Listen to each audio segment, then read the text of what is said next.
everyone, and welcome to Sensitive Stability. I'm the primary instructor here. My name is Kevin Reynolds. I'm currently a PhD candidate with the focuses of borderline personality disorder and substance use disorders. Substance use disorders is also known as SUDS, and it's a commonly comorbid condition found alongside BPD. I also have a master's in the same focuses, 2 bachelor degrees, 4 black belts, a loving family, and a very supporting wife. These courses are psychoeducational, which means that we lead by example here. In other words, I myself am a BPD survivor. I have also been afflicted by SUDS, so I understand both sides of the condition. That said, it probably onset for me a lot earlier than most people. I've lived a highly tumultuous younger life, and I've lost a lot of friends and a lot of family members over the condition. This is mostly because of the extreme episodes and the self-sabotaging behavior that come along with BPD. Later in this module, we'll go over some of the beginning facets of BPD, including its definition, its etiology, that is how it formed, and how it develops. We'll also go over SUDS, a little bit more about the program itself at Sensitive Stability, and we'll go over some information about myself, just so you can better get to know me. All right, guys, so welcome to our first class entitled Introduction to Borderline Personality Disorder. This course is going to give you an oversight into the condition, how it forms, and how to manage it from a general sense, as well as what our program offers at Sensitive Stability, our skill set that we've developed here, Interventive Emotional Skills, also known as IES, and of course, me, your primary instructor. Our slogan here is the path to a more stable you. This insinuates that there is a more stable way to live your life, that you can gain control over your symptoms, your mood swings, the irritability, the anger, the substance misuse, and all of the symptoms that encompass BPD. So that said, let's get into it. Before we define BPD, I want to go over a bit about how our classes work and when to attend. Our classes are hosted via Zoom, so as long as you can access Zoom lessons or a Zoom meeting of any kind, you should be able to use our program. That means that you can use a desktop computer, a tablet, or any mobile device. And usually you can use any browser or any app, Zoom app, and it will work okay. If you have trouble with this, please feel free to reach out to us. Our tech team is really great about responding, and we can kind of help you through that process. The new link for each class is posted on the classes page, which is a link found on the menu and within the student portal. So you just log into the website, you click classes, and there you will see only one class. We only post one class at a time there, because we don't want any confusion as to where and when you can access the next live class. This link is usually posted at least 2 hours before the class is hosted. Now, that said, there's also a password that's posted underneath the class. It's usually in red. This is to keep Zoom bombers out and just keep our meetings, relatively secured. The classes themselves are hosted every Wednesday at 5 p.m. Pacific time. That's 8 p.m. Eastern. If you have trouble with the time difference and you're located somewhere else, just let us know and we'll help you through that as well. The classes are also always recorded. So from the moment you register, you'll gain access to every past class from that point. These classes will be posted in the student portal under the link Past Classes. You just click Past Classes and you'll see everything from the point when you register forward. So if you have any sort of schedule conflict or you can't attend our live classes, rest assured that you'll always be able to access that class.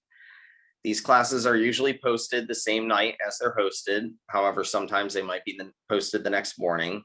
Regardless, we're usually fairly fast about that. The chat in Zoom opens up 30 minutes before the class. So this is an opportunity for you to discuss with me, the instructor, or any guest instructor, as well as your peers and other students here at Sensitive Stability. You could talk about anything. It doesn't have to be BPD related. It could be, hey, how's it going? Did your football team win? How did your daughter's dance recital go? whatever, you can talk about anything there. It's kind of an opportunity to better get to know your peers and also to better get to know me.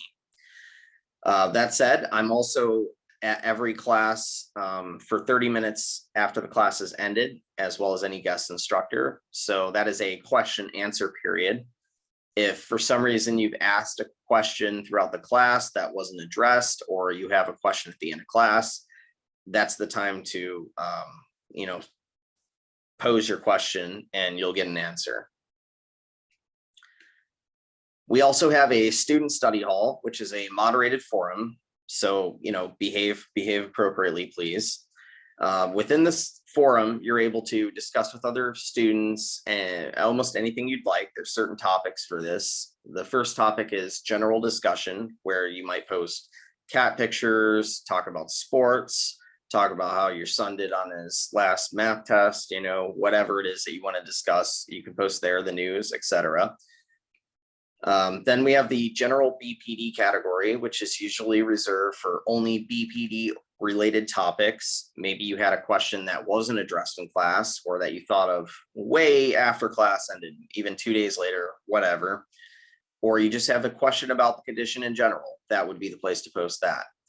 We have a emotional support category where you can post about any episodes you've had, or any questions you have about how to handle a situation. If you're going through something and you just need some of your peers to support you, or you want my opinion on something. Sometimes I find myself responding to students even at 3 a.m. there. So don't be shy, post whenever you want and whenever you need the help. Finally, we have an other category. Usually this category is reserved for people posting about comorbid conditions. So if you suffer from bipolar disorder, substance use disorder, post-traumatic stress disorder, anxiety, basically any other additional condition, you can post there and kind of get my insight on that topic, as well as your peers' support and what they think about the topic. The forum is open 24/7. So like I said, sometimes I'm there at 3 a.m. Don't be shy at any point in time. If you need to ask a question or you need some help, go ahead and just post it, and you'll be surprised how many people respond. This is a great opportunity for you to interact with other students at Sensitive Stability, and also with your instructors, including myself. So throughout the course and the various lessons, myself and other instructors might indicate that there are other resources that may help you better understand a topic, or get a further grasp on whatever we're talking about. But I should note that there is no textbook or course curriculum text of any kind or literature that is required for you to purchase in order to take this course. All you have to do is show up to the lessons, and I'll be frank, that is enough for you to gain the skills. I do encourage you to participate in the forum so you can better your support system, and that does go a long way in getting to remission faster. However, sometimes we might talk about some additional resources. Usually these are free. Sometimes they are books, but in general, there'll be articles and YouTube videos and peer-reviewed studies and stuff that's highly interesting and highly relevant to the topics we're discussing in class. You'll find these additional resources posted in the study hall under additional resources. It's an entire category there. So this isn't, again, it isn't required that you review these, but I do think that it will help you better understand what we're talking about and get a better grasp on the material and the skills that we're trying to teach. I also have to go over a few words about tuition and billing. Tuition is automatically billed in accordance to the cycle that you have selected. So we do offer monthly plans. We offer 3-month plans, 6-month plans, and annual plans. There is a discount for the greater plans. So the more that you sign up for, the greater the discount. This is to encourage you to commit to the program more, as the more that you commit, the higher likelihood that you'll end up in remission and the faster that you'll get there.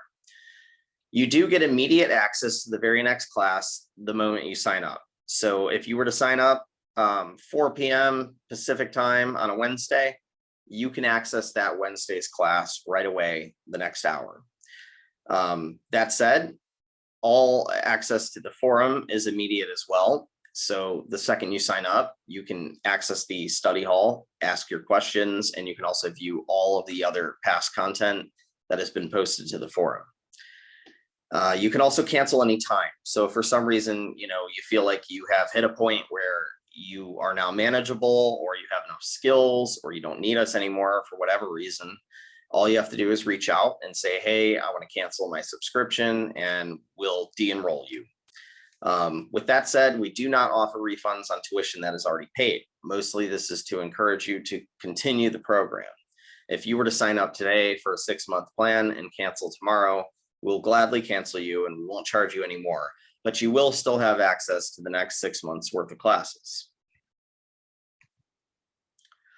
So let's get into the actual condition itself. Defining borderline personality disorder, which is also known as BPD. Short, easy definition, it's a chronic psychiatric condition, which means that it lasts a really long time. For some people, this might be a few years, but for most people, it's decades. And for a lot of people, unfortunately, it's their entire life. And some people will go their entire life without ever even being diagnosed. They'll just accept this as a part of their personality and just deal with it, which is a sad reality, because there are things you can do to beat this condition. Some of the common hallmarks, if you will, of BPD include a fear of abandonment. Is my husband going to leave me? Is my wife going to leave me? Does my girlfriend think I'm good enough? Is my boyfriend going to leave me for somebody else? These are all common thoughts that people with BPD have. A mood instability, that's huge with BPD because it is an emotional condition. It's driven on emotion. So if you find yourself fluctuating between moods, rather quickly, and this also can last a long time. In other words, you can be happy one moment, sad another moment, or you can be, disgruntled for days, and then pleasant for weeks, and then disgruntled for weeks after that. I mean, it can just fluctuate exactly like that for indeterminate amount of time. That's a common symptom behind BPD. We also have disruptive interpersonal relationships, or patterns of unstable relationships. This doesn't just mean, a lot of people think this is solely reserved for romantic relationships, and it is very prevalent amongst romantic relationships, but it's also true for friendships, for family relationships, for relationships at work, relationships with bosses. In general, your relationship pattern will be highly disruptive, and you'll find yourself, like I previously mentioned when I introduced myself, losing a lot of friends and losing a lot of family members. You might also have extreme impulsivity. In other words, you make decisions extremely quickly. You don't think before you act. You act before you think. You let your emotions rule your behavior.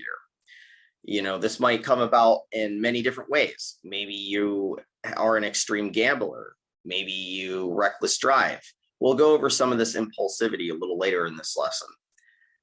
Next is a huge one. We call it episodes. Episodes are extreme temper tantrums. They're like adult temper tantrums. So if you find yourself, in a position where you're screaming at somebody for a small comment they made and then running out the door and destroying a vehicle, that's an extreme episode. Although episodes can also manifest in smaller fashions. It could just mean throwing a stapler at the wall.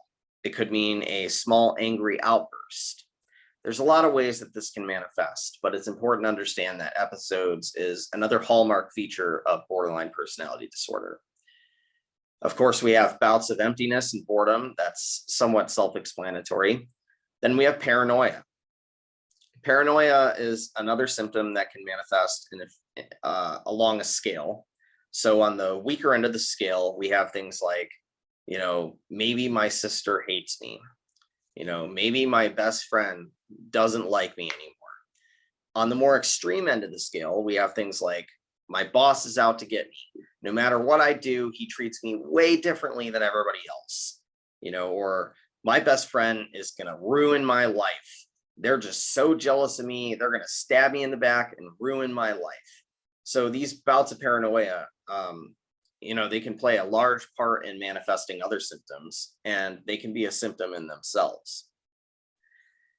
Next, we have jealousy, guilt, and shame. A tremendous amount can be said about these three symptoms. Just to give you an overview, though, jealousy is one of the biggest parts of BPD.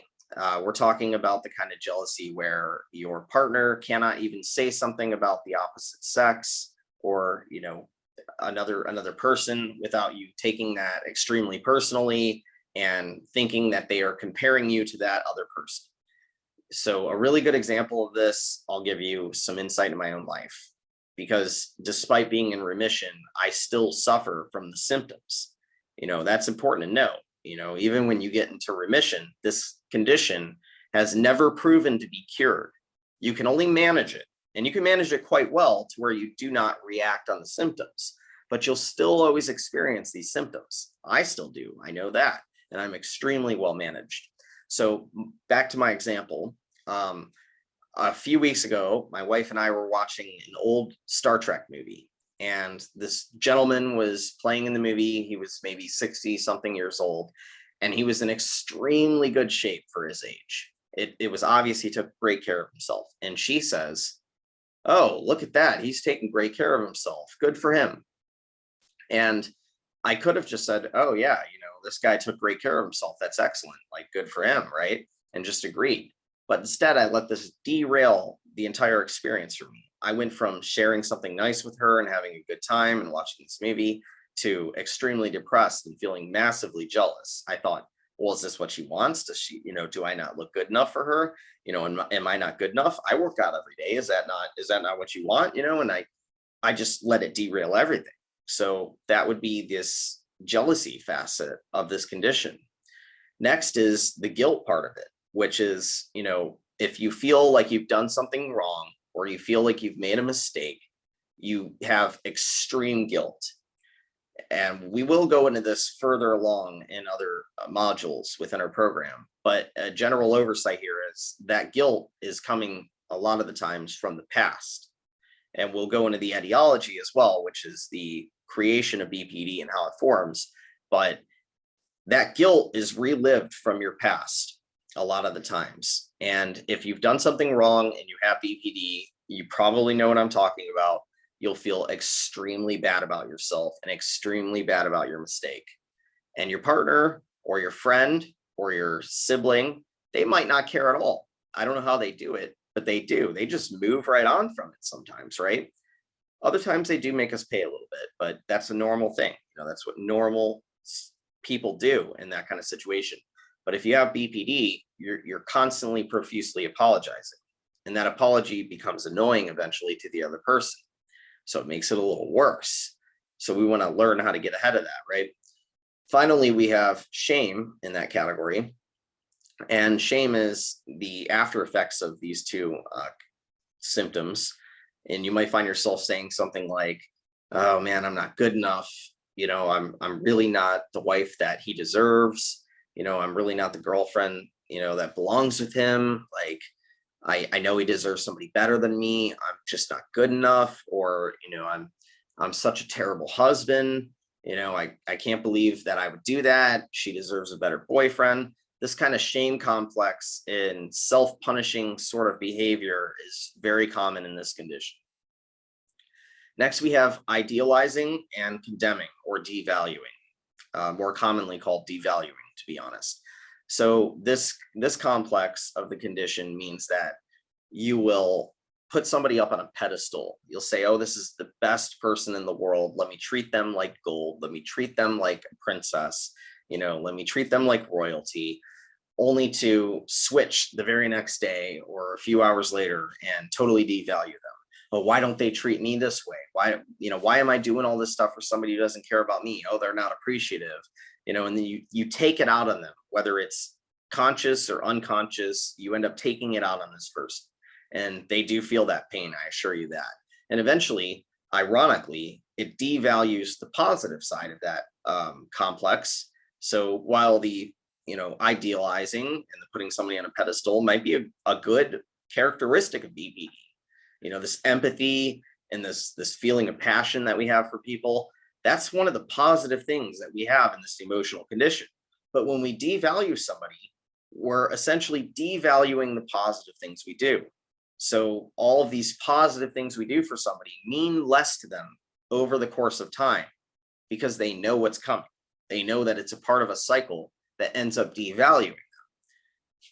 So next on the list, we have addictions. That is self-explanatory, but I should mention that, again, SUDS, or substance use disorders, is a common comorbid condition, to BPD. So a lot of people who suffer from BPD also end up suffering from substance use disorder or substance misuse.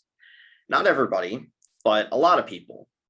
So something to be said about that. And that can mean alcohol, it can mean tobacco, it can mean marijuana, it can mean any illicit substance, even things like prescription, medicines.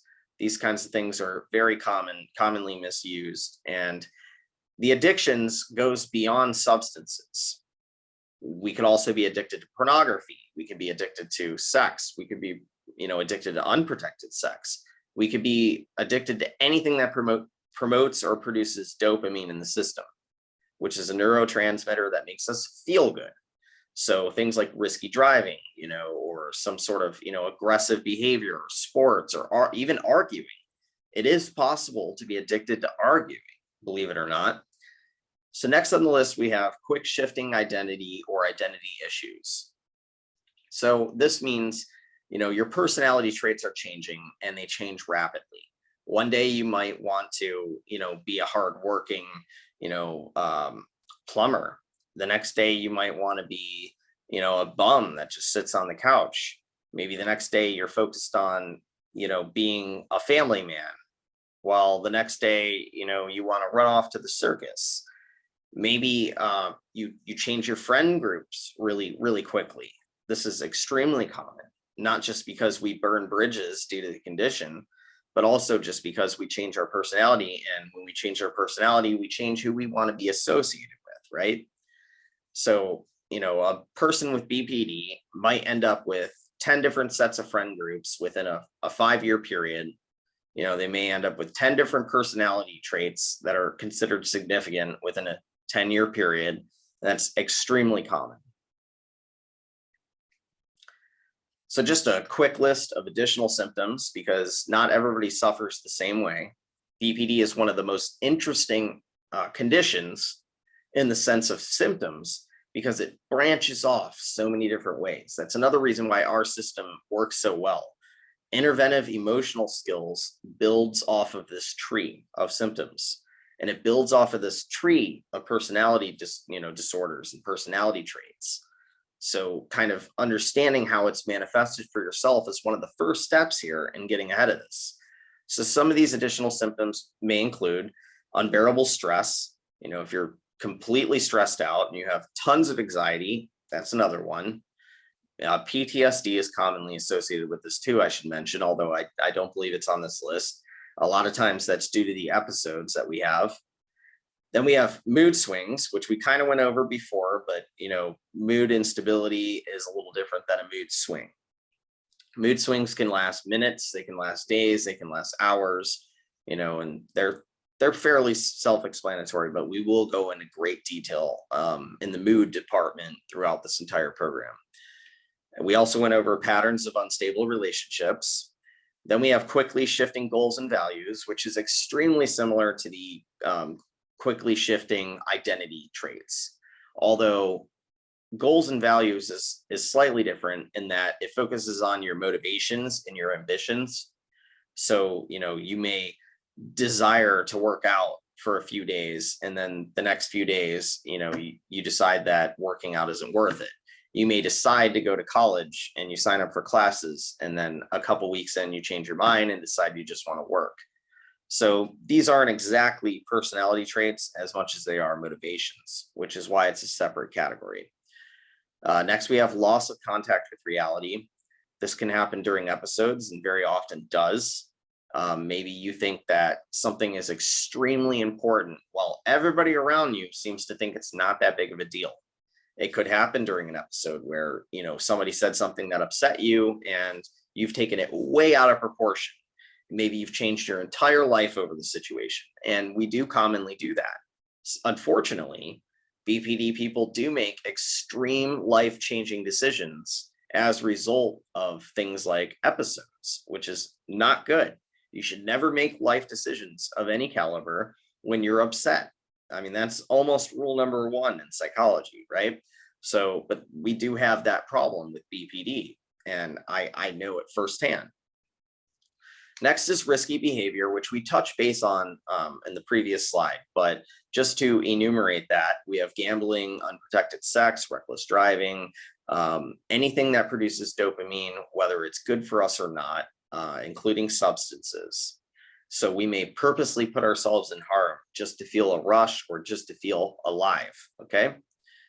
And next up is self-sabotaging behavior, anything that we know is going to ruin ourselves, whether we do it consciously or not. We may destroy a relationship without realizing it just because, or we may consciously ruin a relationship with a friend, knowing we'll never see them again, but we feel pain from that. And it's about that self-harm, that self-pain, that self-punishment.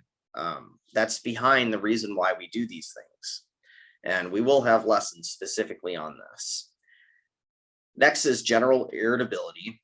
This can be extreme irritability, or it could just be, small frustration throughout the day. Then we have inappropriate or irrational anger or rage. Rage being a little bit more extreme than anger. Usually that involves, really loud yelling, maybe throwing things, violent behavior, destroying, the environment around you, being aggressive towards other people. All of these things fit into that category. And finally, we have spiteful behavior, which means doing things because we think other people deserve them, whether they do or not.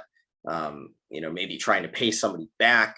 I read a story that was a really great anecdote for this. It's in one of the popular BPD books, which we'll go over in future lessons.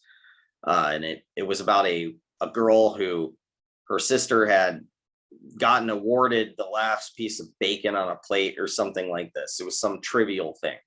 And she was so upset about it that she went into her sister's room with a pair of scissors and she cut up all of her clothes. She just destroyed it all. Okay.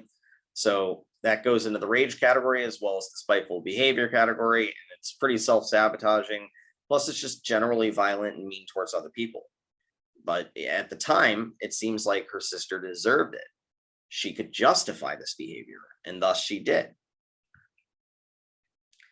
So moving on from this, we're going to talk for a moment about deep-seated trauma from the past. So unfortunately, many BPD people have experienced trauma of some kind in their life. Usually this is in their early life. Unfortunately, it's usually during childhood, and it can a lot of times be sexual in nature. Sometimes it's both in childhood and it's sexual. And that's horrible, but that's a hallmark etiology behind the formation of BPD. It's important to note that, when I heard that, I immediately identified with BPD. Let me know that this condition more easily belonged to me. And that's the first step, again, recognizing that you have the condition and the symptoms that you have and getting ahead of it. So suffering this early traumatic event leads to a fear of abandonment, leads to general distrust, both with strangers and with people that are close to you. It leads to paranoia. Obviously, you're worried about stuff like that happening, and that worry kind of corrodes the entire rest of your life. And unfortunately, it encourages substance abuse, and it leads to the formation of SUDS. Not every time, but a lot of times. Still, regardless of this, late adolescence and young adulthood is the general time frame for the onset of BPD. So in other words, we kind of harbor this traumatic event, and then it starts manifesting throughout these random symptoms once we hit the ages of about 16 to 27 years old. Although I should mention that BPD can develop for somebody who's older, and it can also develop much younger. Like I said before, I myself feel like I've suffered from BPD most of my life.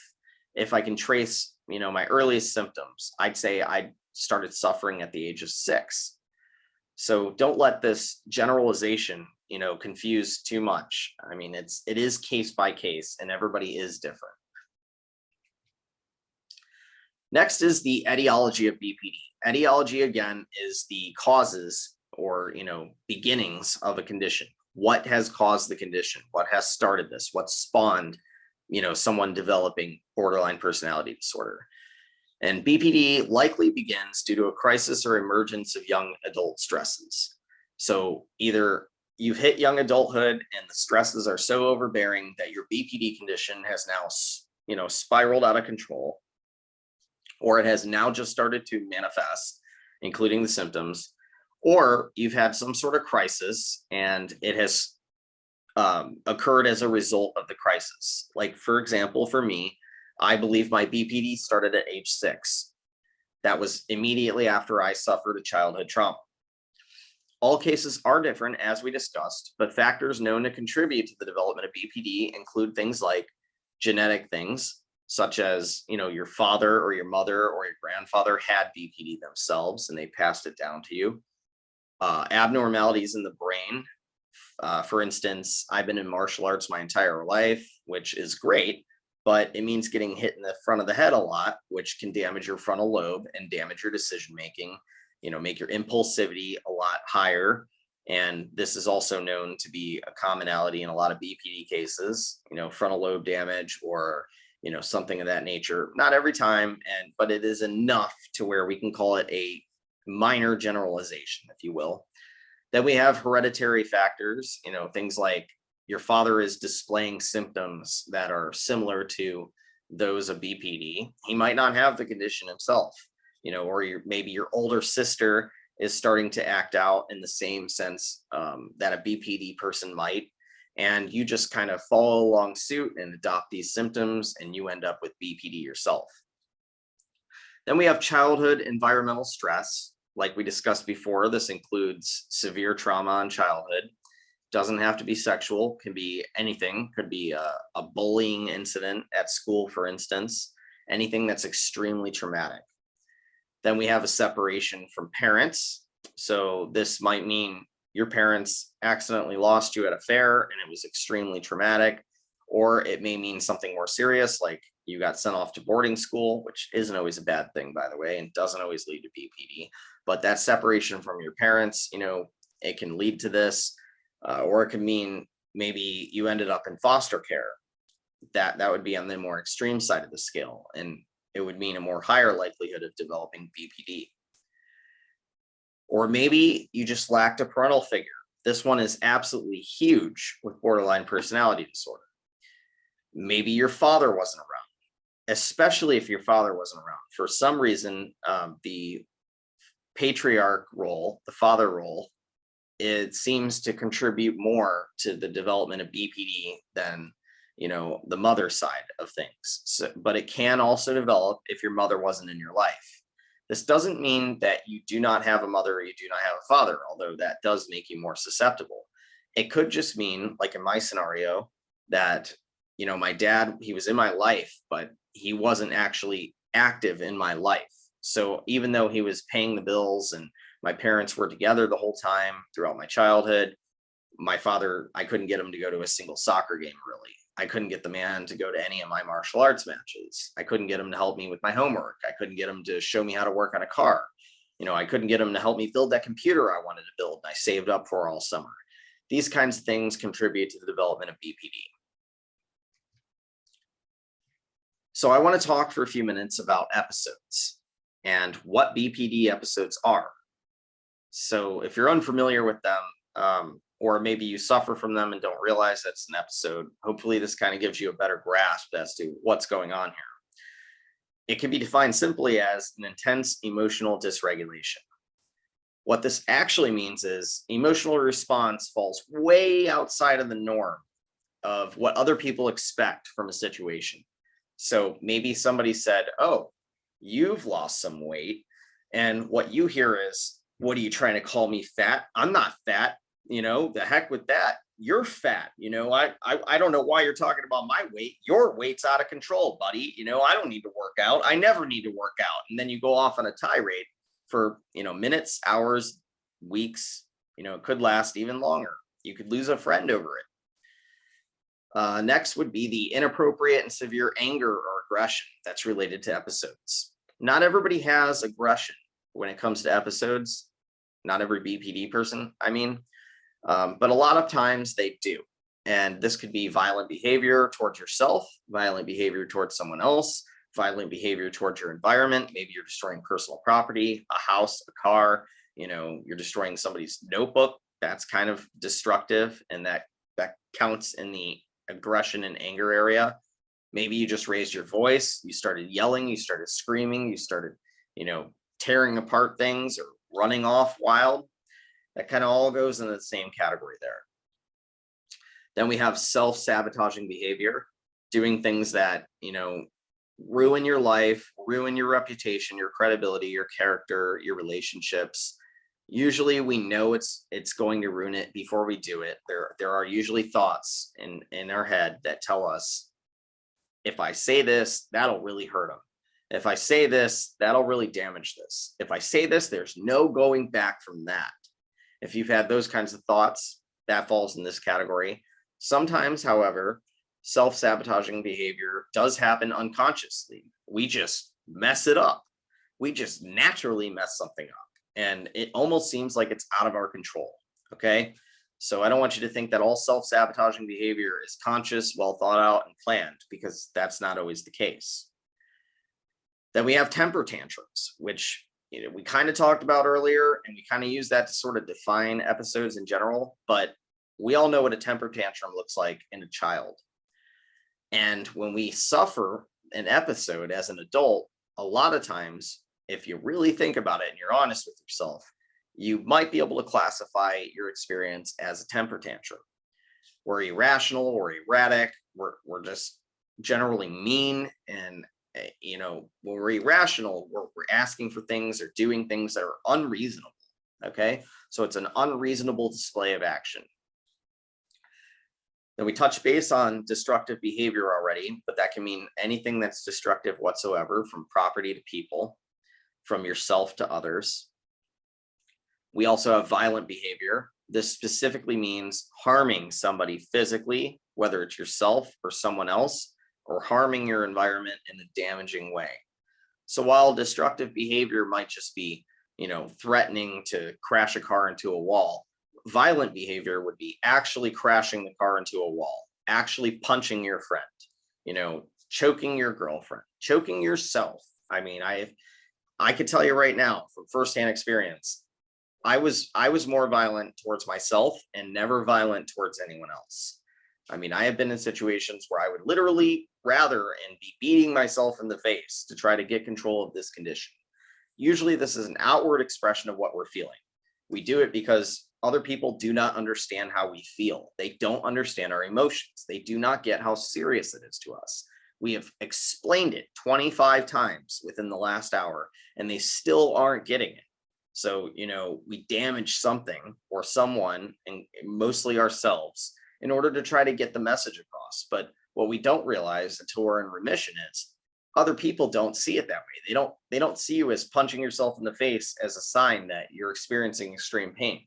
They see a mentally unstable individual who cannot control themselves. So just to give you a little more tidbit of information that helped me through this process, that started changing for me when I recognized that this was primitive behavior.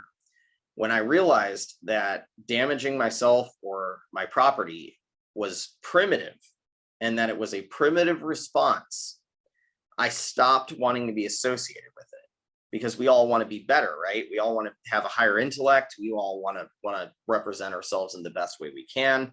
And then I started realizing that there's better ways to communicate and better ways to get my emotions across, and that it didn't have to come to this. So we will go over these kinds of things with interventive emotional skills and the other skills that we teach here at Sensitive Stability. Finally, we have to go over parasuicidal and suicidal behavior. This is extremely important, mostly because the number one symptom you need to get in control of is this condition of parasuicidal and suicidal behavior. Your health is number one. Not only does it completely scare the heck out of everybody else, when we're talking about suicide, threatening suicide, holding knives, stabbing walls, maybe actually partaking in suicidal activity of some kind, burning ourselves, cutting ourselves. This is all in that category.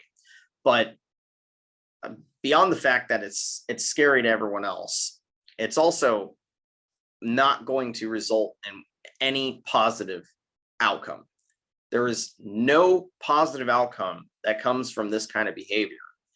And I understand the need and the want and the feeling that comes with an episode or comes with these kinds of behaviors, to want to get the pain out, to want to explain to other people how you feel, to want the pain to end. Like, I get these things. But if you are feeling suicidal or parasuicidal, you do need to get under control first. And we do have a slide at the end with the suicide hotline. It's free and it's anonymous. And I do encourage you to pursue that route first. Talk to a therapist, talk to a psychiatrist, because until you get yourself at least somewhat mentally stable state of mind, it's extremely hard to practice the rest of these skills. So you got to get that under control first. That's important. Plus, your life matters. Okay. And I mean that, like, every single life matters and it should not be wasted. And you have potential, especially if you have this condition. You have empathy, you have feelings, you have the emotional impact to place on the world that other people seem to lack. So to harness that and to be able to make that impact, first, you got to get control of yourself.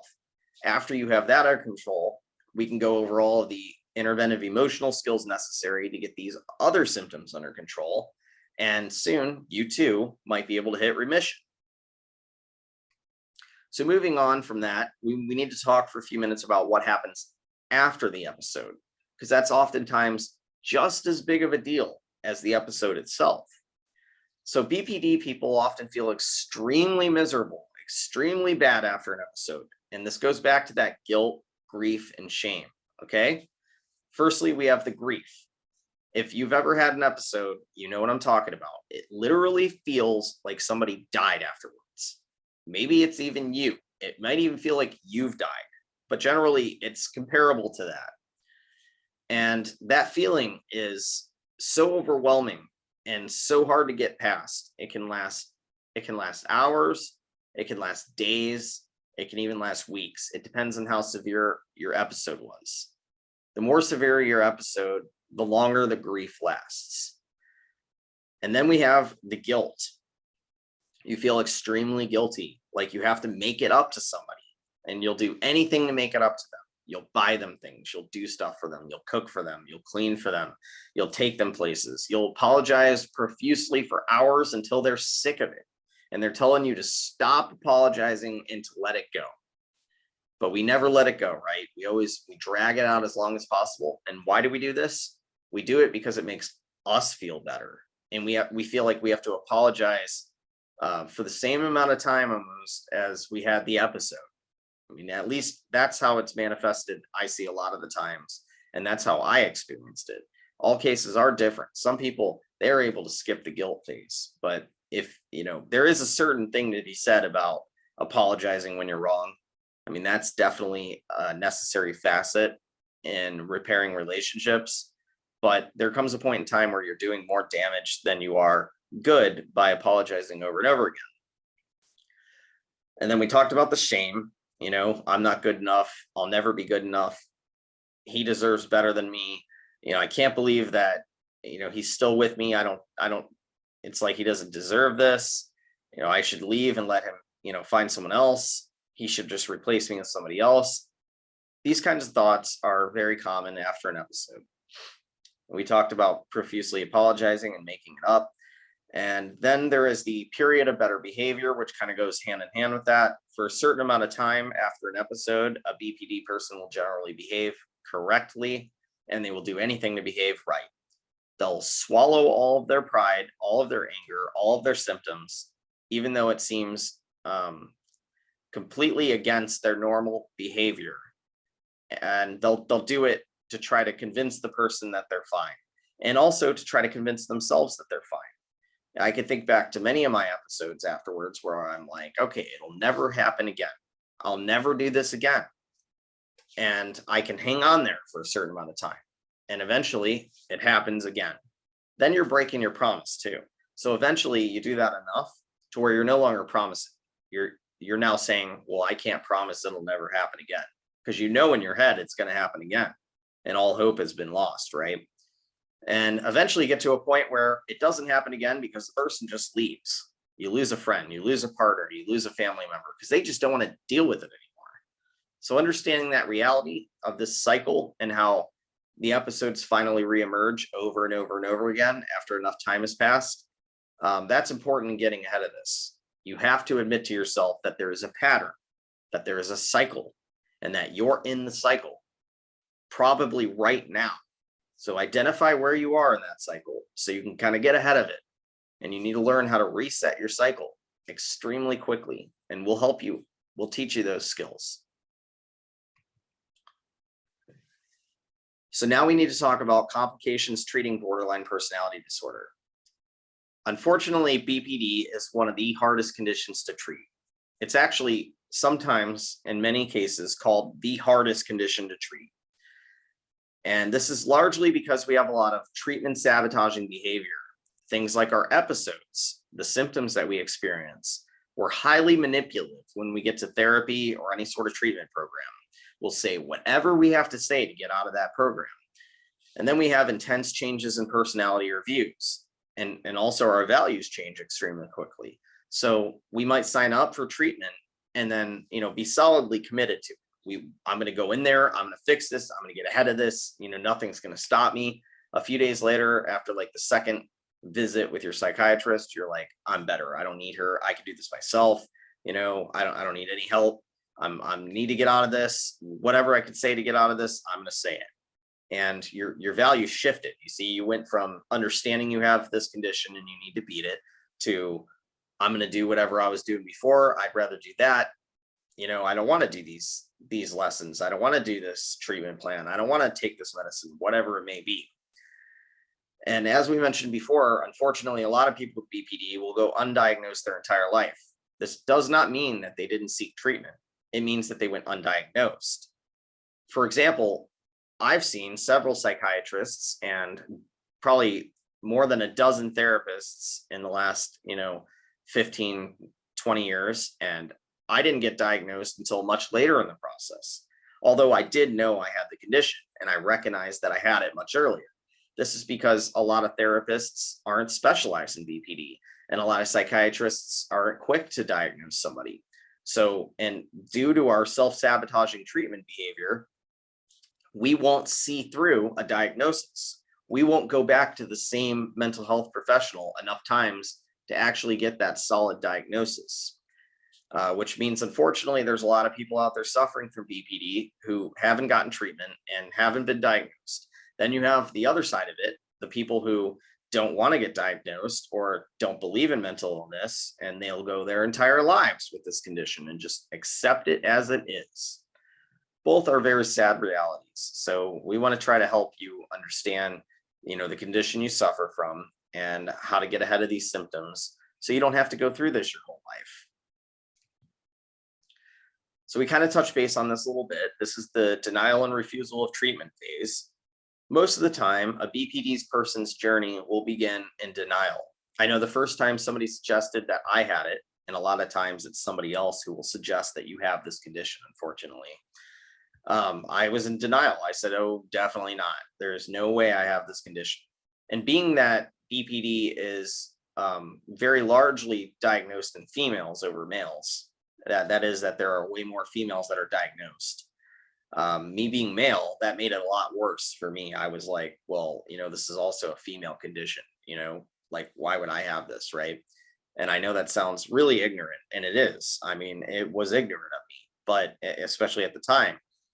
But I am in the belief that there are just as many men, if not maybe even more. It's hard to say, really. I mean, I'm not going to make that judgment call without the data, but that there are at least as many other men as there are women who suffer from this. It's just there's this stigma behind men being stronger and like, they don't need any help and we're all big and everything, right?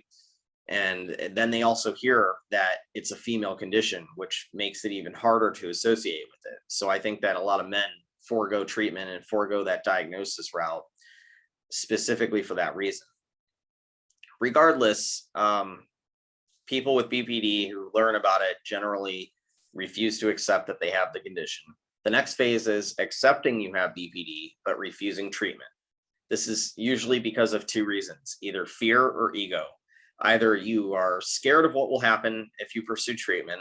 They're going to take my business away from me. They're going to send me to a inpatient program. My wife's going to leave me. My friends won't accept me. They're going to put me on some medicine that will change my personality or my life, to the point where it's unrecognizable, those kinds of things. And then the other side is ego, which generally means, thinking along the lines of, I can fix this myself.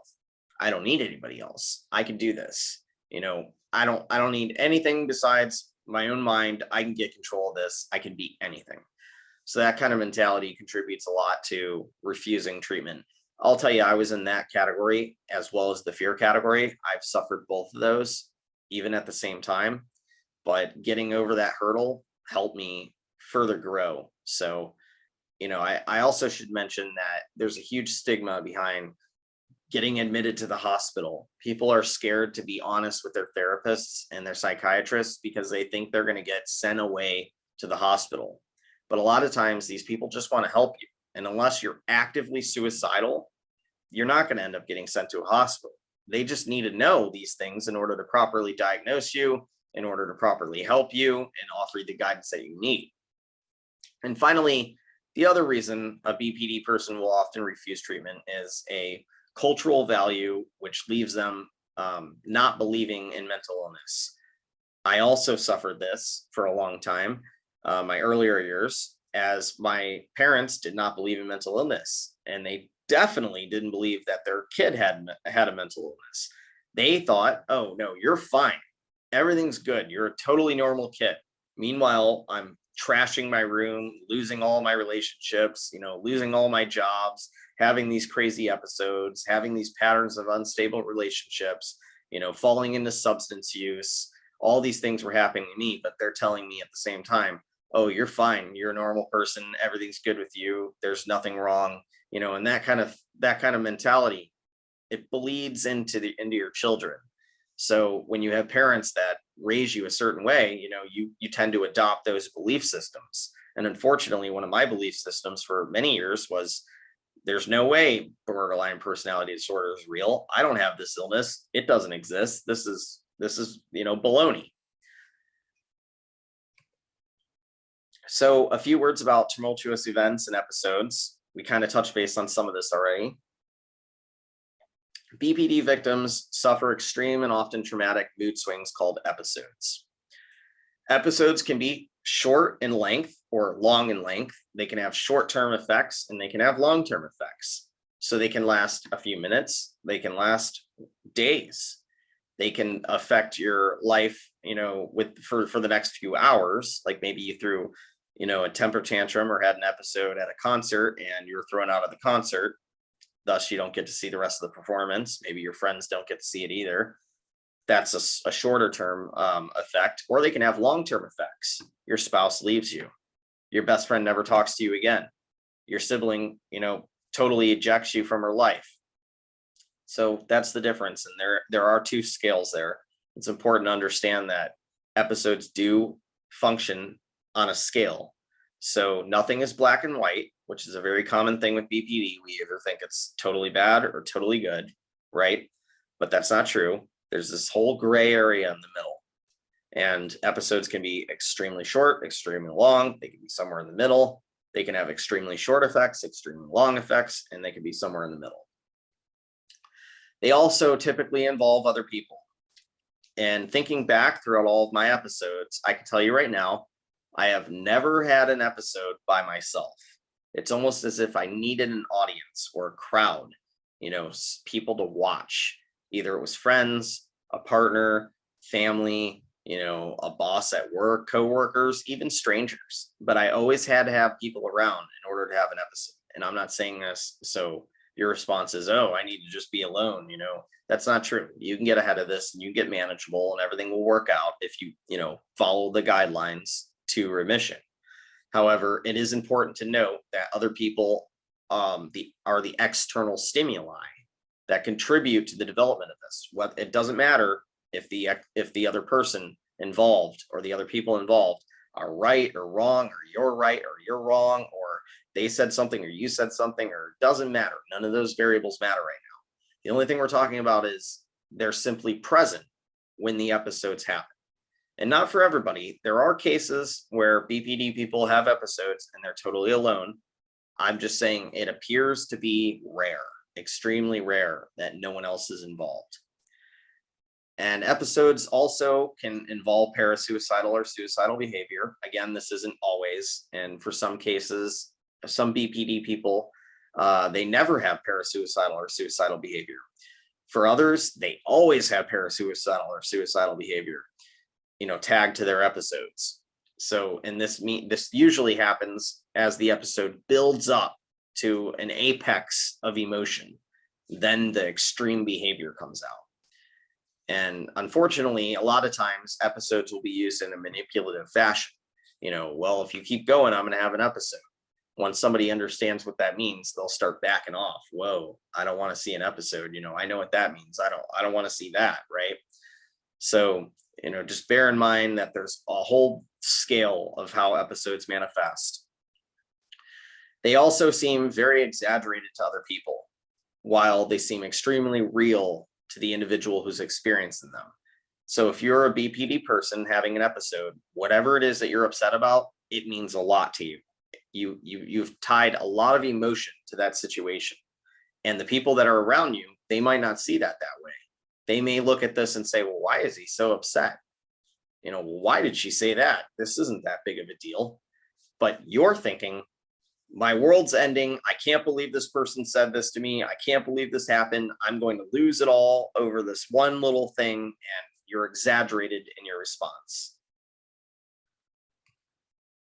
Okay, for a few minutes, I want to go over some of the coping skills for BPD. The first being building your coping network, right? So we want to learn how to adapt to the past. BPD people often live in the past, re-experiencing their faults or negative experiences. We want to learn how to adapt to trauma. Trauma usually marks the true beginning behind BPD. That is when it spawned in your life. Whether your actual BPD manifests during the trauma or after the trauma, or somewhere far in the future of the trauma, is irrelevant, because it usually finds its roots in this first traumatic event. It's important to remember that every BPD case is different, so skills need to be customized, which is another reason that interventive emotional skills is so valuable, because it builds branches that are based off of your symptoms and the way that your case has manifested. It's also important to mention that building a network of skills, not just one skill or some sort of cookie cutter set of skills, is important to avoid episodes. And remember, episodes are an extremely strong manifestation of BPD.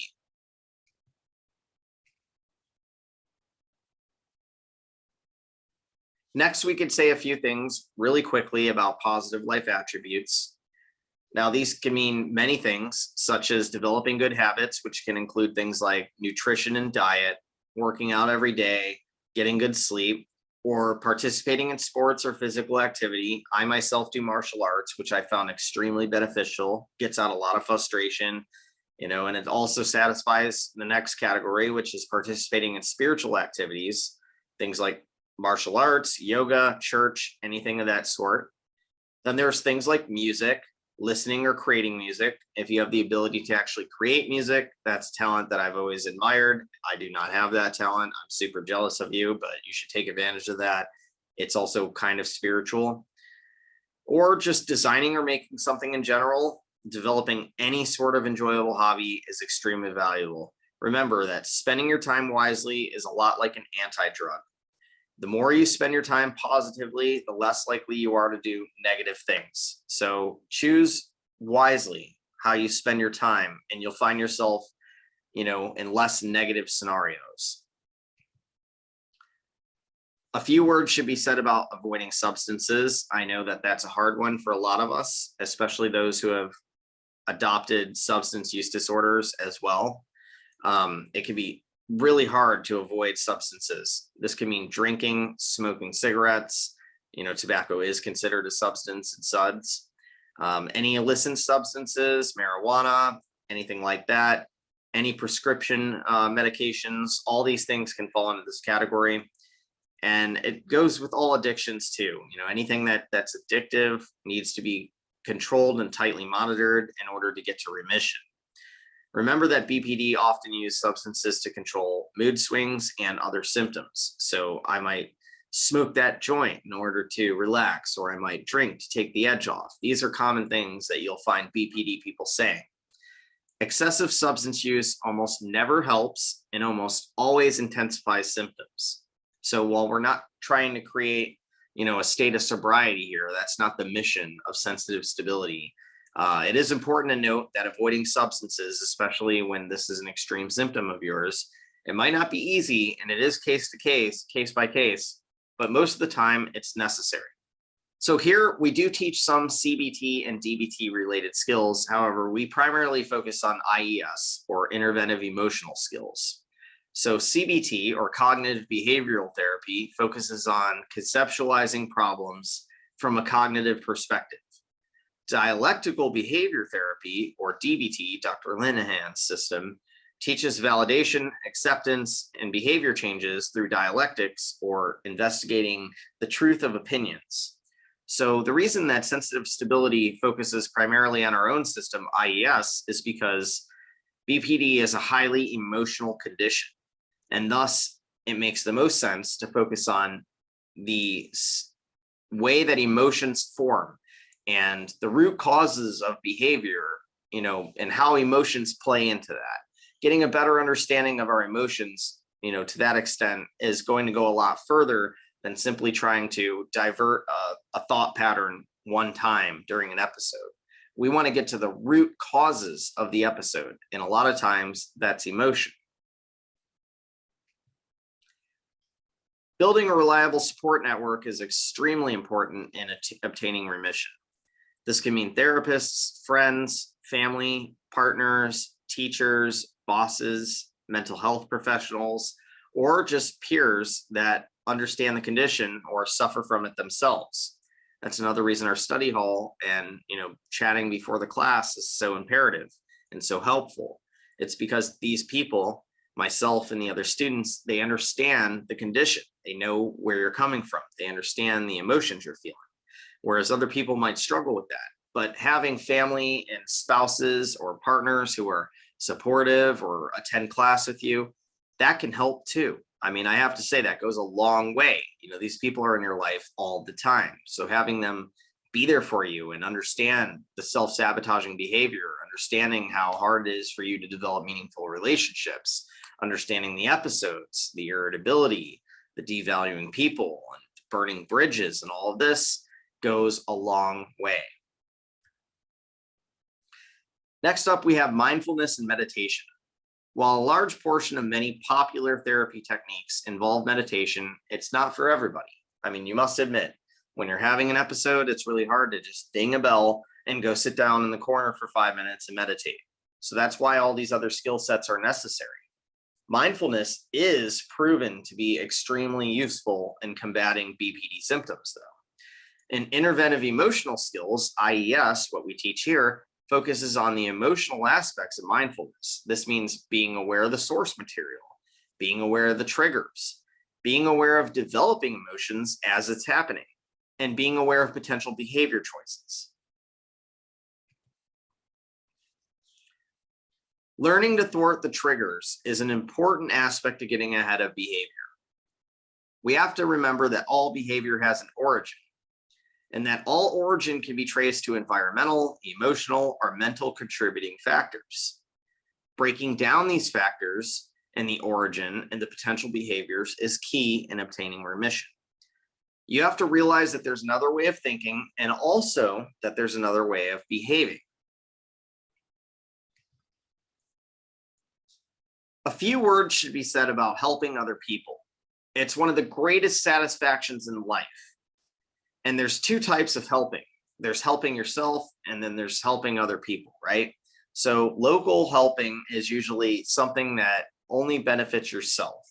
If you're participating in a local helping behavior, you are doing something so that you get something out of it, and that's all you're concerned with. While global helping behavior focuses on helping someone else in a selfless sense. And when you start giving more than you're looking to receive, or more than you're focusing on your own emotions and how the world's impacting you, you start expanding your impact, which is astronomical in the climb to remission. So you could start helping people with things that you already know, hobbies or skills. Maybe you're great at music and you teach somebody an instrument. Maybe you're great at a different language and you teach someone a language. Or sports, you help that kid who's like struggling on the team or whatnot, right? For me personally, in martial arts, I'll often give some of my time to the dojo. Just I'll volunteer it. I'll offer private lessons for free, or I'll help teach a neighborhood kid. These kinds of things go a long way, not to mention they also take your mind off of the negative symptom list. So when I'm teaching some kid karate in the garage, I'm not thinking about my jealous incident from earlier. So again, BPD people are natural givers. This is often considered the flip side of the condition. We do have great attributes, and I believe these attributes are tightly bound to the condition itself. We're extremely giving, we're empathetic, we're caring, we're devoted friends and family, we're excellent partners, and we're tremendously loving. Obviously, when we're not having episodes or experiencing the negative symptom list, we could be really great people. So finding your way of giving is critical in maintaining control over your environment and your symptoms.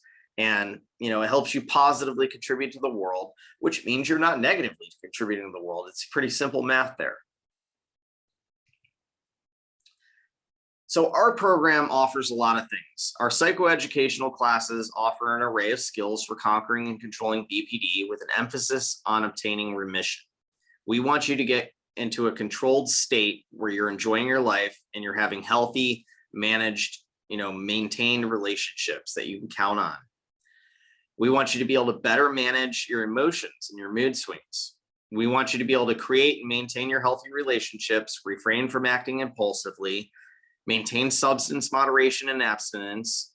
We want you to understand abandonment, how it's affected you, and how to conquer it. We want you to be able to avoid feelings of jealousy, the guilt, and the shame, all of those complexes. And of course, we want you to achieve a happy life. So at Sensitive Stability, we have a number of primary lessons that we ensure that we go over within a 3-month period every 3 months. And you'll get different material out of every single lesson, even if they are repeated topics. So some of these primary lessons give you a fuller understanding of the BPD condition, how it develops, how it manifests in our everyday life. You'll learn some CBT and DBT related skills, although we do commonly teach here IES, which is Interventive Emotional Skills. And it focuses more on the emotional side of BPD, which is important because, as we've discussed, BPD is an emotional condition. We also teach how to emotionally cope with BPD. We want you to understand how BPD affects our loved ones, since they're living through it with us, whether we like it or not. We want you to learn some crisis management skills so you can get ahead of these episodes and learn what to do when you're actually in the middle of an episode. And we teach some mindfulness practices as well, because that is important in breaking down the thought process and patterns that are developing throughout your behavior. We want you to understand how BPD may lead to other conditions, including substance use disorders and a number of other topics.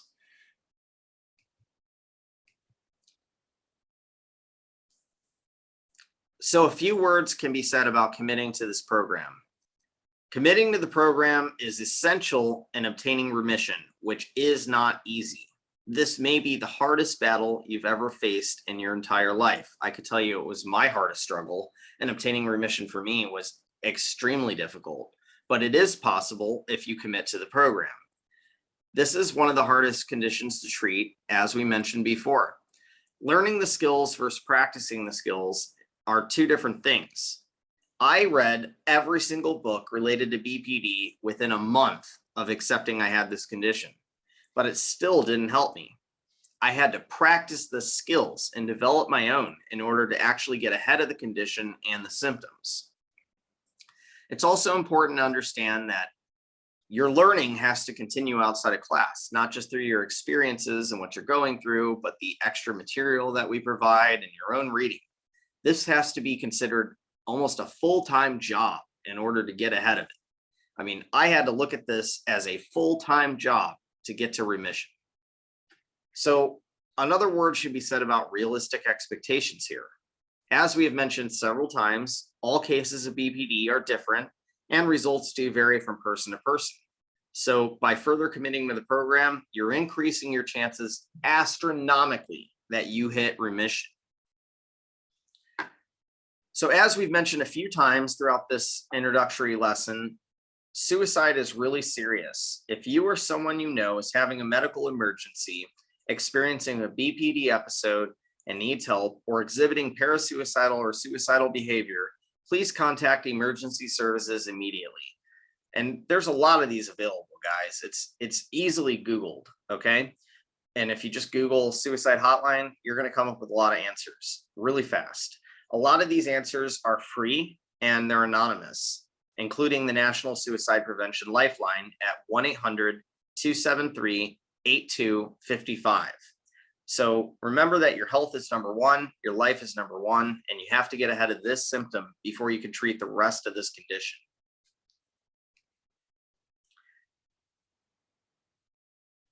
So if you have any questions or concerns or comments about the program, the onboarding process, or myself, please feel free to reach out. You can email us, support@sensitivestability.com, and we'll get back to you within 24 hours. If you have any questions for your fellow students or peers or the instructors, we recommend you use the study hall. People are on there all the time. Like I said before, sometimes I'm there at 3 in the morning responding to people. You can either start your own thread or you can sift through past threads to, see other guidance that's been issued to other students before you. So that concludes our onboarding process and our first class. If you have any questions, again, please do reach out. We're really glad that you're here. We're really glad that you found us, and we're excited to see you complete this journey and obtain remission. Thanks a lot, guys.